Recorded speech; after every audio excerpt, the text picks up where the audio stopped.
Hi, this is Casey McArdle again, doing another point about online writing instruction or online communication.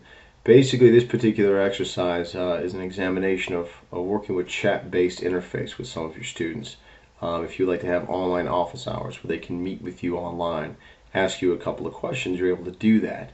And sort of to get a couple of ideas rather than just from a couple of quick questions they may ask you, there's a way of sort of moving from chat-based interaction towards actual creating some sort of a structure or organization for a paper. Let's take a look at how we do that. So I'm going to open up my Gmail account, and here is a chat that I had with one of my students earlier. I'm going to highlight it all, and I sort of helped him out, and then I'm going to open up a Microsoft Word document. What I'm going to do is I'm going to paste that in there. When I paste that in there, what I'm going to do, I'm going to highlight a couple of things that I think are interesting. They're asking about their particular paper. They've got an idea. They have a question. This one's dealing, I guess, with music therapy. And I ask, what is the topic? So the topic in the assignment calls for arguing rather for or against music therapy and some other things. So I basically ask her, what exactly does music therapy do? And she thinks that it helps people become more focused by changing their mind. So that's one interesting aspect. I'd probably highlight that. I asked who it can affect. She says that it can really affect anyone.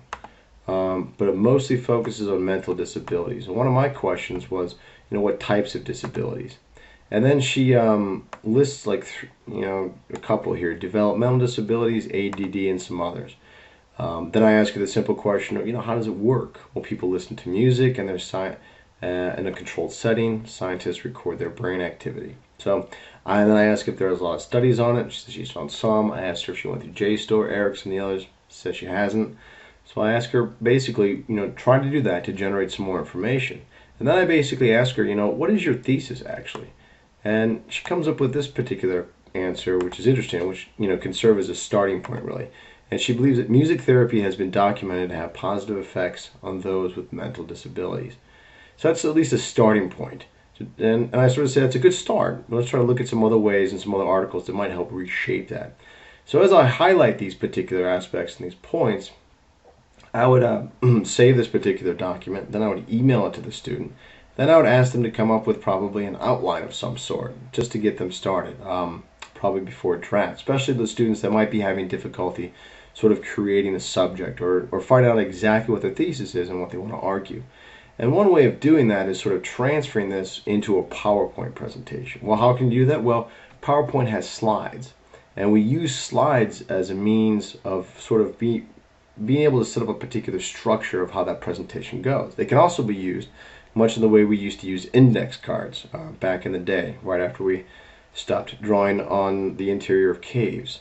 But while it may have been old back in the day to use index cards, now we can use, say, a PowerPoint presentation. And this is basically a simple little opening right here. Basic structure, introduction, point 1, 2, 3. This is how someone might look at it.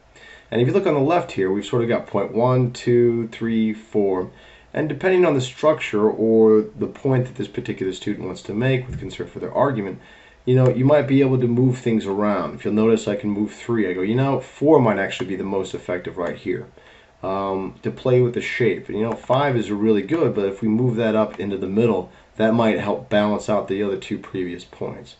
Or if I notice, for example, the thesis really isn't stated until, if you really look at it, until this second point right here in number 2, I'd probably ask why was it there? And then obviously we sort of need to put that in the introduction. So we would type on this,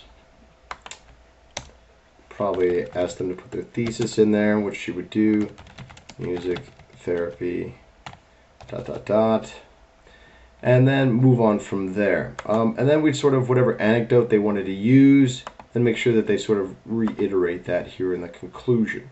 Again, this is sort of a rudimentary approach of using PowerPoint, not just as a means of a presentation, but as a means of interacting with the student to sort of look at organization, functionality with concern for how we use this particular technology, as well as a means by which to create a new structure, and to show them how things can move and shift depending on the subject, doesn't have to go in a particular order. And the order that they may have had may not have actually worked best to their particular argument, and thus we can move a few things around and even delete them.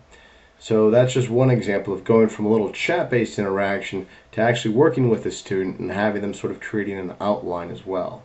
So that's another exercise to look at through online writing instruction and communication.